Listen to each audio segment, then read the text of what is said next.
আল্লাহ নবী বলেন, ইযা বালা আহাদুকুম, তোমাদের কেউ যখন প্রস্রাব করে, ফালা ইয়াখুযান্না যাকারাহু বিয়ামিনিহি, সে যেন তার ডান হাতের মাধ্যমে লজ্জাস্থান স্পর্শ না করে। তোমাদের কেউ যখন ইস্তেঞ্জা করে, প্রস্রাব করে, সে যেন ডান হাত দ্বারা তার লজ্জাস্থান না ধরে, স্পর্শ না করে। ওয়ালা ইয়াস্তানজিয়া বিয়ামিনিহি, ডান হাত দ্বারা যেন ওই ইস্তেঞ্জার জায়গাটা, অপবিত্র জায়গাটা যেন ডান হাতের মাধ্যমে পবিত্র না করে। হ্যাঁ, ডান হাতে আপনি পানির জিনিসটা ধরতে পারেন, কিন্তু আপনার লজ্জাস্থান বা অপবিত্র জায়গাগুলোতে যেন ডান হাত না লাগে। কথা মনে থাকবে তো? এটা হলো 12 নাম্বার। তাহলে বাম হাত দ্বারা।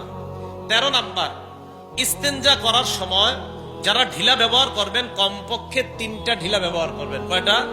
3টা। যদি মাটির ঢিলা ইত্যাদি আর কি ব্যবহার করা হয়, তো ঢাকা তো টিস্যু ব্যবহার করা হয়। গ্রামগঞ্জের মাদ্রাসাগুলাতে এখনো আছে। হযরত মনে মেঘল পড়ছেন না? মেঘল তো আছে এখনো। তো এইগুলা চট্টগ্রাম কেন্দ্রিক মাদ্রাসাগুলাতে এখনো ঢিলা আছে, দেশগ্রামে আছে। পাহাড়পুর মাদ্রাসা, কুমিল্লা, আমাদের এই মাদ্রাসাগুলাতে এখনো আছে। তো ঢিলা ব্যবহার করলে কমপক্ষে 3টা। আবু দাউদ শরীফের 7 নম্বর হাদিসে ওই যে হযরত সালমান ফার্সি বলেছেন, নবীজি আমাদেরকে নিষেধ করেছেন, আন্নাস্তানজিয়া বিআকাল্লা মিন সালাসাতি আহজার, 3টা পাথরের কম যেন আমরা না নেই, 3টার বেশি যেন নেই। তাহলে ঢিলা কমপক্ষে 3টার চেয়ে বেশি হওয়া যায়। যারা ঢিলা নিবেন, ওই সুন্নাহ যদি কেউ আদায় করতে পারেন করবেন। আর কি, এটা করার পর পানি ব্যবহার করবেন। এটা করার পর কি ব্যবহার করবেন? পানি। সূরা তওবার 108 নম্বর আয়াত যখন নাজিল হয়েছে, এই আয়াতের অনুবাদটা আগে শোনেন, এরপরে ঘটনাটা শোনাই। আল্লাহ পাক রব্বুল আলামিন বলেন, আউযু বিল্লাহি মিনাশ শাইতানির রাজীম, ফীহি রিজালুন ইউহিব্বুনা আন ইয়াতাতাহহারু ওয়াল্লাহু ইউহিব্বুল মুত্তাহহিরিন। আল্লাহ পাক কোরআনের মধ্যে জানায়া দেয়, অমুক এলাকায় মসজিদের মধ্যে একদল মুসল্লি আছে। এই মুসল্লিরা এমন যারা পবিত্রতা অর্জন করতে পছন্দ করে। আল্লাহ পবিত্রতা অর্জনকারীদেরকে ভালোবাসেন। আল্লাহ পবিত্রতা অর্জনকারীদেরকে কি বাসেন? ভালো। এই জায়গায় অনুবাদটা, আল্লাহ বেশি পবিত্রতা অর্জনকারীদেরকে ভালোবাসে। বলেন কি বলছি? বেশি বেশি পবিত্রতা অর্জনকারীদেরকে ভালোবাসে। এই আয়াত নাজিল হওয়ার পর নবীজি গেছে কুবা এলাকায়। এলাকার নাম কুবা।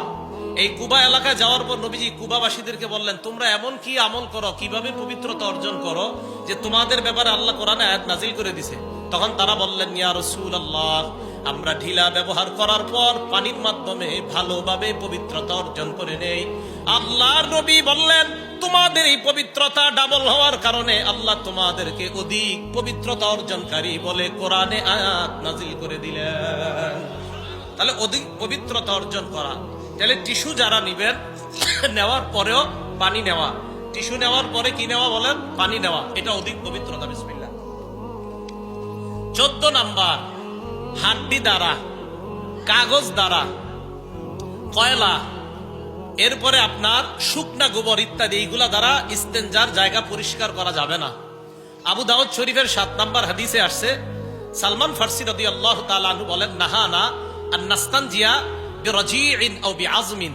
রাসূল আকরাম সাল্লাল্লাহু আলাইহি ওয়াসাল্লাম আমাদেরকে হাড্ডি দ্বারা অথবা শুকনা গোবর ইত্যাদি দ্বারা, বক্তব্যের ছেলেরা পরে দেখবেন, শুকনা গোবর, গাছের কাঁচা পাতা, খাদ্য দ্রব্য, হ্যাঁ, কয় জিনিস দ্বারা ইস্তেঞ্জা করা নিষেধ। এগুলা দেখবেন এরা বলে, বাচ্চারা বলে, যদিও আপনাদের 50 বছরেররাও পারেন না, কষ্ট নিয়েছেন, অথচ পারা দরকার ছিল আমাদের।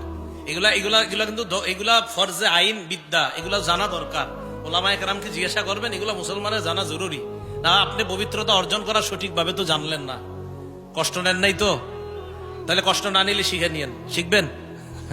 শিখে নিয়েন সবাই। আল্লাহ শিখার তৌফিক দান করেন।